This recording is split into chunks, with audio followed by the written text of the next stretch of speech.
Jim the Ape Want Proof.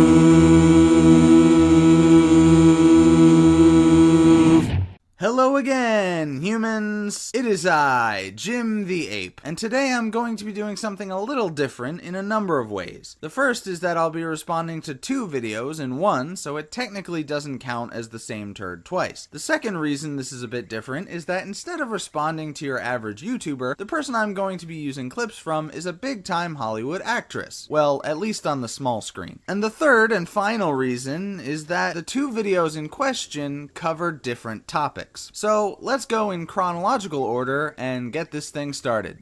As many of you know, I'm a scientist. And you play one on TV. Yeah, I know a lot of people like to joke that The Big Bang Theory is like the worst show on television, and if you like it, you're pretty much insane. For the record, I kinda like it. I watch it regularly, but the jokes are very hit and miss with me. Sorry, go on. I'm also a person who's part of an organized system of religion. In particular, I'm Jewish, and I believe in the tenets of Judaism, and I actually get a lot out of religious observance. You might be wondering, how can you be a scientist and also be a religious person? I wasn't really wondering that. Plenty of scientists compartmentalize their religion, or they're scientists of a field that doesn't have much in conflict with religious beliefs, like electrical engineering or something more mechanics-based. But let's see how you reconcile the differences between the two. Scientists are only supposed to believe in observable, quantifiable things that they can physically have proof of. Isn't being religious fundamentally in opposition to everything that being a scientist is about? Well, kind of, yeah. I mean, it's not very scientific to just say, God done did it, or a statement to similar effect, and just dismiss the idea of any further study or searching for evidence. Really, the biggest conflict between the two ideals is that religion claims to know all the answers from the outset, while science seeks the real answers through objective research and tons of scrutiny. Or to put it more simply, science actually tries to find the truth, while religion just makes shit up. These are good questions. I'm a thoughtful person, I am a skeptical person, and I am not a person who believes blindly in anything. So how is it that I believe in God, and what does that belief look like? Well, maybe it's easier to start with what I don't believe God is. I don't believe God is an old man with a beard in the sky who grants you magic fairy wishes if you recite the right words or feel guilty enough. I don't believe that God can grant you a parking space if you pray hard enough. And I don't believe that God has set up some code of behavior, and if I don't live by it, I won't be granted my place in heaven among the angels. Oh, so you don't believe in God's objective morality? Well, then I think you should have a chat with Dennis Prager. Also, all that stuff about God being a magic wish granter in the sky, yeah, that's pretty much what most people who believe in God think that he is. Though I'm fairly certain none of them phrase it that way. So if the God I believe in isn't all of those things, who is God? Well, the God I believe in is the force in the universe that drives all of the phenomena that we experience as human beings. God is gravity, and God is centrifugal force, and God is the answer to why everything is the way it is in the natural world. You might be thinking, well, that's not God, that's just science. No, I'm thinking that's just gobbledygook that I don't know what to do with. Seriously, that's like some new agey, I'm not religious, I'm spiritual woo-woo horse shit. God is gravity? Are you serious? What does that even mean? And the reason everything is the way it is because there are laws of physics that applied to the aftermath of the Big Bang, see what I did there? And caused the planets and stars and everything to fall into place the way they just so happen to be. But you know what? If the laws of physics were different, then the universe would be different too. And according to multiverse theory, that probably is the case in many, many other universes. No God required in any of those either. I guess you're right, but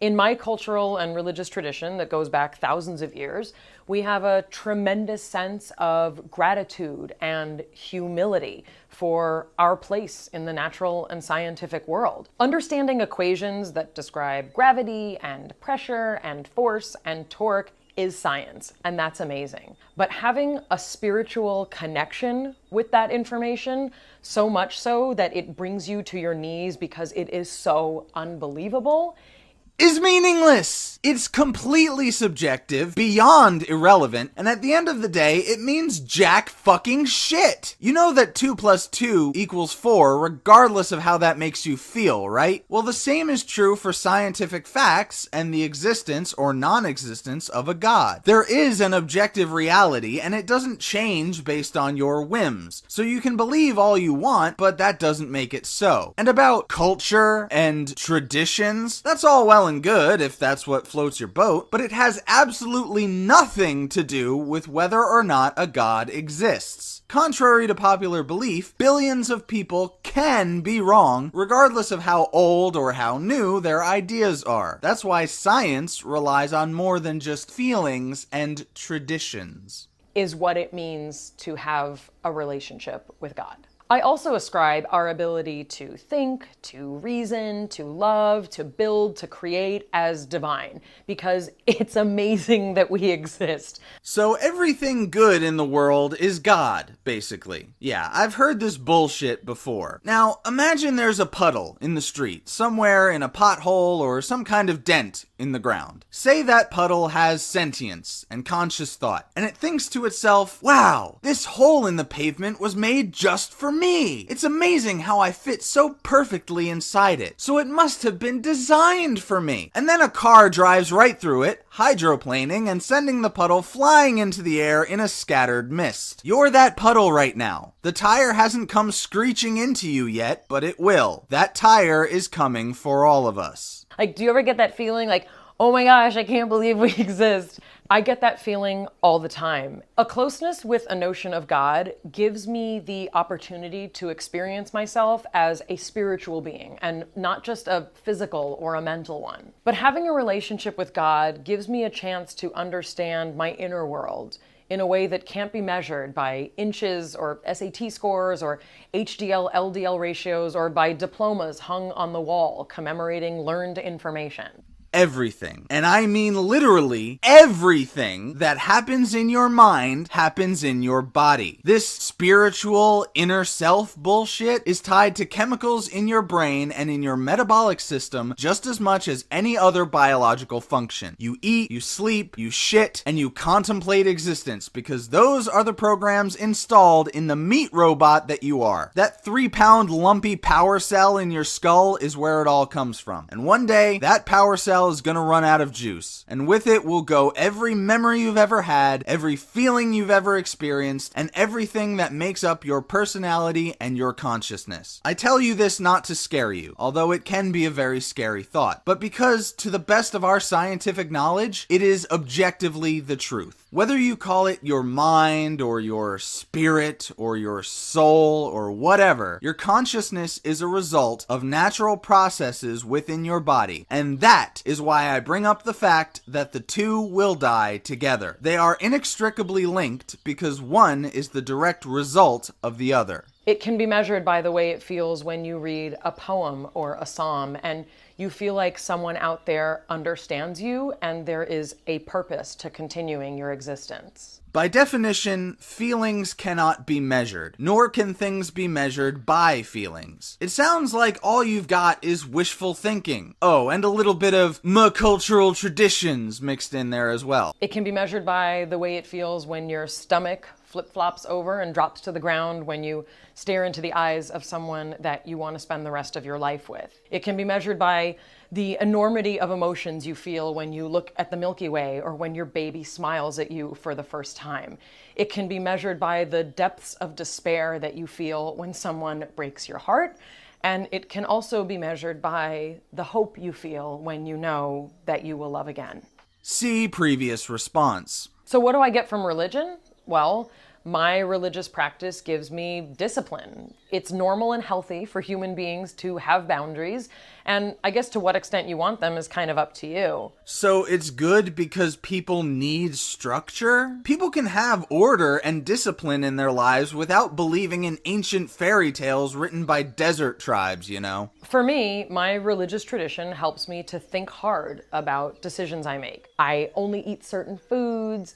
I make it a priority not to gossip, to learn to be more compassionate, to find ways to repair the world, to meditate, to seek justice and pursue it. all of these things are guided by the structure of my religious faith. Maybe so, but none of them have to be. You do realize that literally none of the things you just listed had any kind of exclusive connection to a belief in a god, right? You could have arrived at each and every last one of those goals as a lifelong science-loving atheist. So maybe you're explaining why being a religious person and a scientist doesn't make your head explode, but you haven't explained why any part of religion, or simply a belief in a god, is necessary in any capacity. And maybe that wasn't your goal, but explaining why God and religion aren't necessary kind of is mine. And I'm inspired by the notion of a responsibility to a universe that is governed by something bigger than me.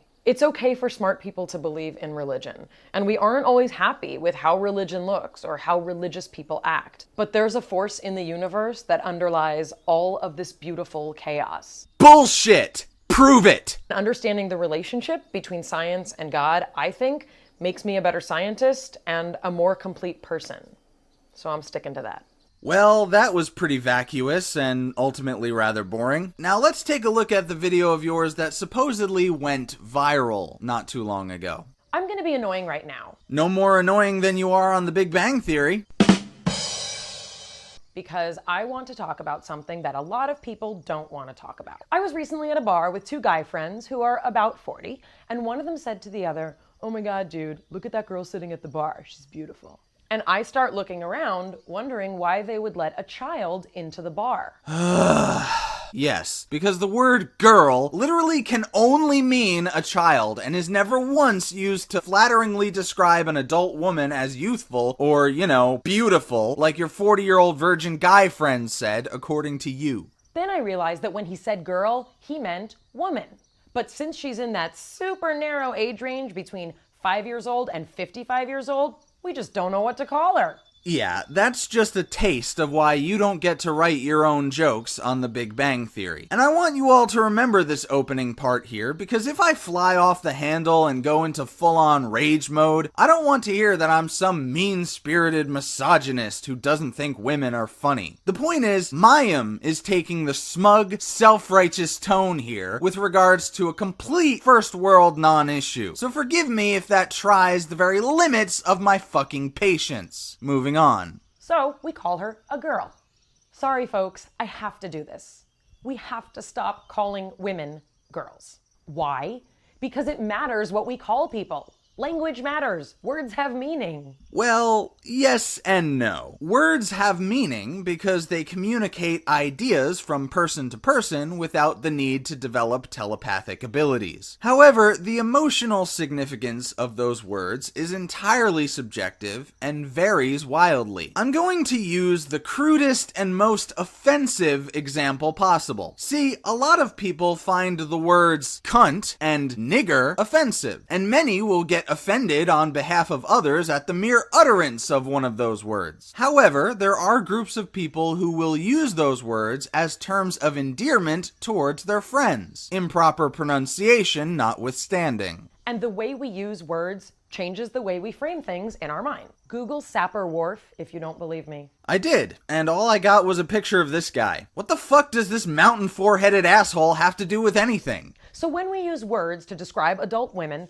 that are typically used to describe children, it changes the way we view women, even unconsciously, so that we don't equate them with adult men. Thank you for giving me an opportunity to once again share some little-known linguistic history that I picked up from good old Dr. Randomercam. See, apparently there was a time when the word man just meant an adult of either gender. That's why it has also been used to refer to mankind in general. The words where man and with man were the equivalent of how we now use man and woman, respectively. The word girl did refer to a child, you got that much right, but it once meant a child of either gender. The word boy meant a servant or a slave, and it still does in some respects, like how in France they call waiters garçon, which translates to boy. I bring this up because while you're bitching about how the word girl is demeaning to women or whatever, there's two counterpoints to that. One, that word originally had nothing to do with gender, and two, the word for a male child has a much worse historical connotation.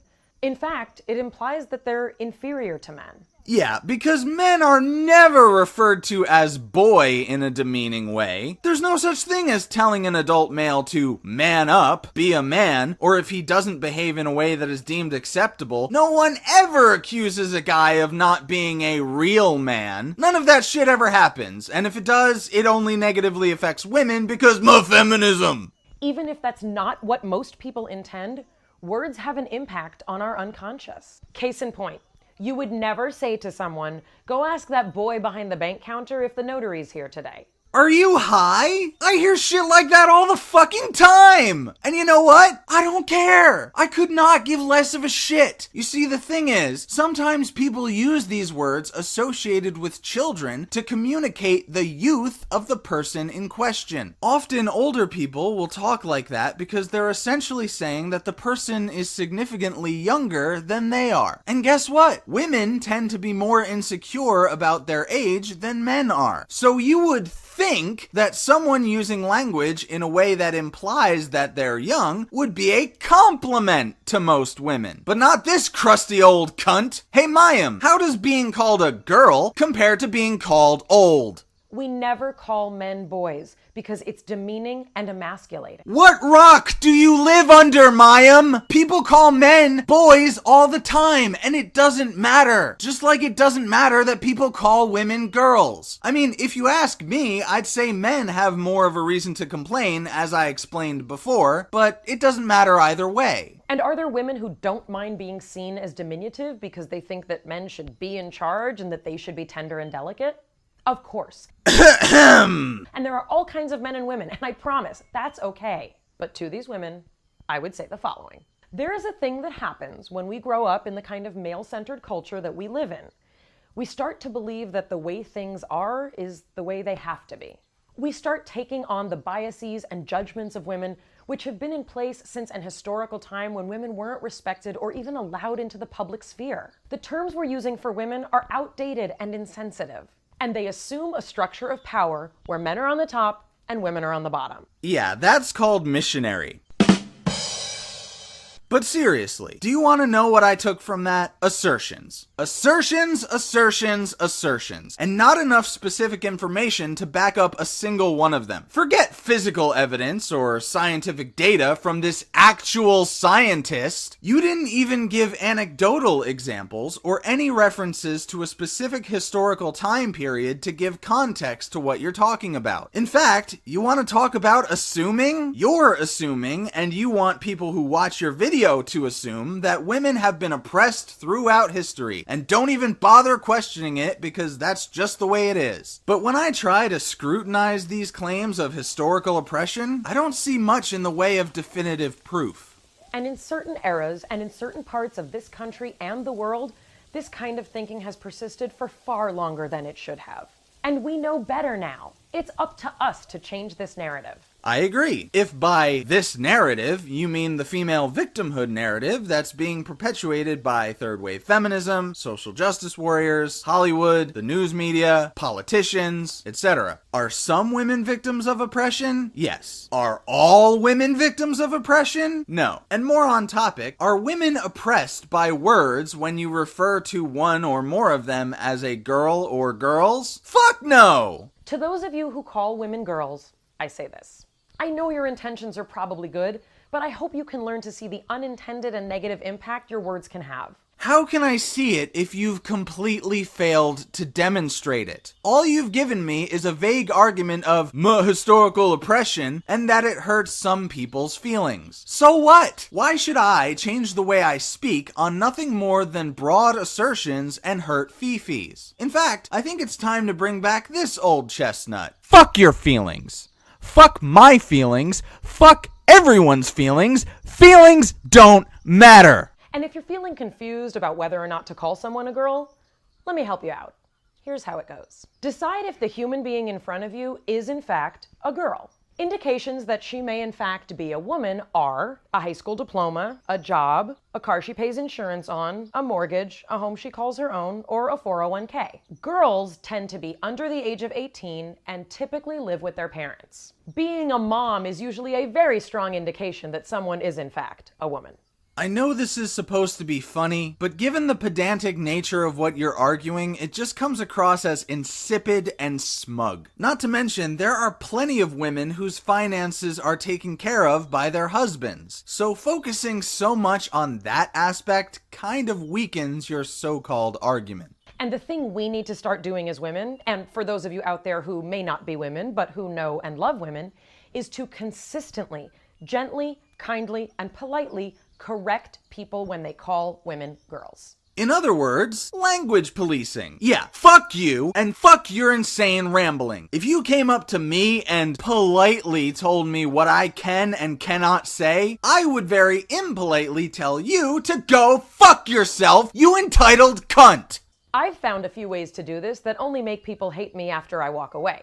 To my face, they seem pretty receptive to it. When someone refers to someone as a girl and I know she's a woman, I'll say so. I'll sometimes say things like, she's got a full-time job and 150 people on payroll. I'm pretty sure she's a woman. And I'll smile. Because you get more flies with honey. The only thing you'll be getting is pigs with that shit-eating grin. Or if someone says to me, your publicist is such a great girl, I'll say, she's the COO. That makes her a woman.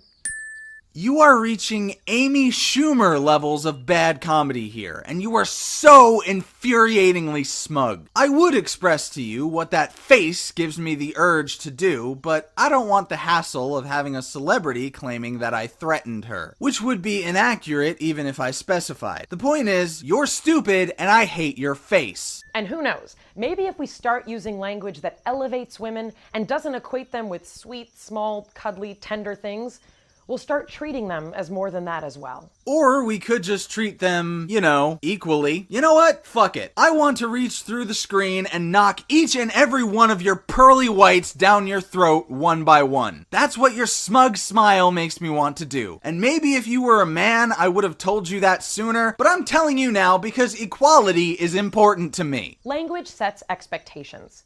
Let's set ourselves up to have women behave like mature, responsible women. Hey, you know what's not very mature? Bitching about being called a girl. In this way, we encourage women to keep being the complicated, wonderful, unique, gifted beings that they are. Or we could realize that men and women alike are the same pathetic, selfish, weak-minded little meat robots that the entire human race is. To quote one of my favorite movies, you are not special. You are not a beautiful or unique snowflake. You are the same decaying organic matter as everything else. You are the all-singing, all-dancing crap of the world. Also, something I forgot to mention earlier, which I will now bring up to end this video on a lighter note, when adult men and adult women are dating and are potentially in love with one another, do you know what they call that person? That's right, their girlfriend or their boyfriend, whichever is applicable. So that's all I have to say to the woman who was so vain she put "I'm with Mayim" on a fucking t-shirt. I hope you all found this video enjoyable, and I thank any of you who made it this far. I'll try to cut down on the shilling, but I have to verbally shout out my newest patrons, Carrie Oki and Michael Brandon. Thank you both very much for your support. Of course, if you like this video, please give it a thumbs up and share it around. If you like my content, please subscribe, click the bell icon and turn on notifications. Follow me on Twitter to get the occasional 140 character ramblings. And perhaps most importantly, with this recent drop in ad revenue on YouTube, please consider supporting my work on Patreon. I don't exactly do YouTube full time, but I would love to someday, and Patreon is the most likely way to make that happen. As always, thank you for watching. I'll catch you next time. Stay great, apes.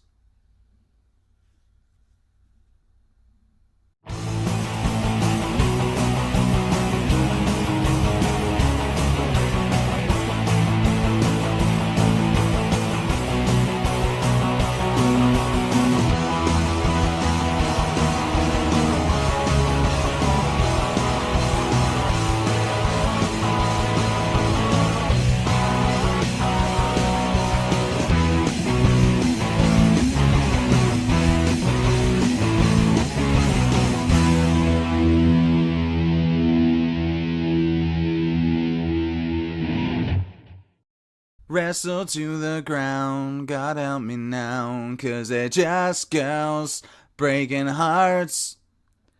and eyes bright, uptight, just girls. But she can't be what you need if she's 17. They're just girls. They're just girls.